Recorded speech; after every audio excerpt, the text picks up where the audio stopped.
Seekor monyet liar membuat resah warga desa Batuan, Kecamatan Sukawati.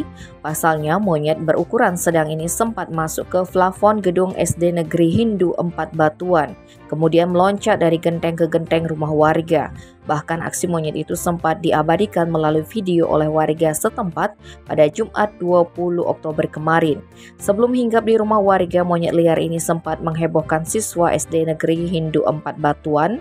Menurut sejumlah siswa, mulanya monyet itu bertengger di pohon jambu, kemudian melompat ke atap gedung sekolah. Hanya saja saat dilakukan pengecekan oleh sejumlah guru, monyet tersebut tidak menampakkan diri. Para guru berusaha menenangkan siswa hingga aktivitas belajar mengajar berlangsung seperti biasa. Sementara warga lain menyebutkan monyet tersebut diduga melompat dari arah barat dan sempat beberapa kali dilihat bertengger di atas rumah warga. Namun atas temuan monyet liar ini, warga hanya bisa mengusir, tidak berani menangkap atau menembak. Keberadaan monyet ini diduga sudah liar sejak beberapa hari terakhir. Keberadaan monyet ini pun tidak bisa diprediksi. Tim Bali Express melaporkan.